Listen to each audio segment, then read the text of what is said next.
ولاتن یەکگرتیان ئەمریکا و رووسیا و عربستان سعودی و تورکیا بۆ چۆنەکانی بۆ چارەسەریە سیاسی لە سووریا لە ڤیەنە داڕێشتن کووا هەیە و گۆهاستنا سیاسی چێ بکات و شەڕێ ناوخۆیە سووریا بدماهیک بینێتن لێ لەسەر پاشەڕوژە سەرۆکە سووریا بەشار ئەسەد ڕێک نەکەفتن. ئەمریکا و هەواڵبەندێ نوێ هەوڵێن چارەسەریە سیاسیە سووریا ددن لێ هەبوونا سەرۆکە سووریا ددەست هەڵاتێدا ئاستانگە. وڵاتên yekgirtiyên Amerîka pêşwaziya şerê dijî Daişê diket û eger Rûsya bixwazî tevlî wî şerî bibît, em pêşwaziya rolekê wê karîger dikeyin. Lê armancgirtina rikeberiya nermrê çi ziyanan Daişê nagehînî û serokê Sûriya qayîm diket. Wezîrê derveyê Amerîka piştrast kir ku yek tişt rêgire diriya çareseriya lezgîn ew jî Beşar el-Esedê.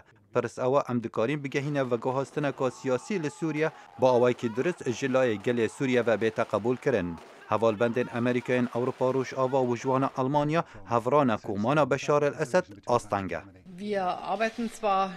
Em karî bû gehiştin bû çareseriya siyasî bi rêyên xwe dikin. Seredana Wezîrê Derveyê Almanya diyar kir ku çareseriya siyasî bû Sûriya wê hebe lê ne li demekê nêzik û serokê Sûriya di navdan abêt. هرچند روسیا با آوایی که آشکرا بحثی نقشه‌کا تایبەت بۆ چارەسەریya پرسا سووریا لە ڤیەنا نەکر لێ سەرۆکê روسیا ڤلادیمیر پوتین لە داخویانیەکێدا گوت تەڤلیبوونا ڕۆژئاوا یا دەمدرێژ لە ڕۆژهەڵاتە ناوین هەفسەنگییا هێزێ لە هەرێمê تێکدایە. زەحمەتە لیستۆکەکە دوئالی بەردەوام بێ ڕاگیهاندنا شەڕێ دژی تەرۆریزمê û li heman demê bikarîna terorîstan بۆ berjewendiyên taybet. Zor zehmete terorîst ji nav biçin eger ew boladana rejîman bikar bên. Serokê Rûsya daxwaza yekhelwîstiya cîhanê dikit dijî terorîzmê lê her du aliyên serekî Amerîka û Rûsya teror û terorîzmê bi du çavên cuda dibînin.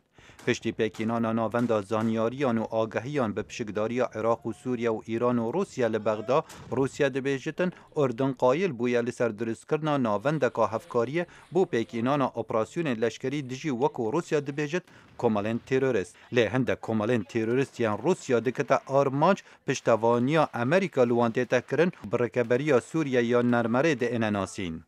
Wezareta Berevaniya Amerîka dihî diyar kir operasyoneka leşkeriya hevpişt ki digel hêzên pêşmergên Kurdistanê li başûrê Kerkûkê hate pêkînan.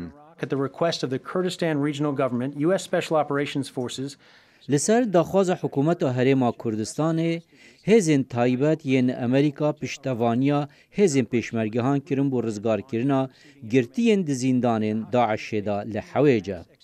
ولی سوریه امریکا پشتوانیا هزن اپوزیسیون سوریه یا نرمره و کردان دکد ولی هفتیا بوری هزن امریکا قبارکا چکی و تقمنیان بردان خواره لدما روسیا دیتا گناه بار کرن به آرمانج کرنا سرهلدان سوری اوین امریکا پشتوانیا وان دکد شارزاد بیجن دور بازن جداین شری دیجی تروریسم نابنا ریگری بو گهشتن برای کفتنه که بو چار سریا سیاسی لسوریا بلکو مان یا نمانا رژیم سروک سوریا بشار الاسد آستانگا سرکیه.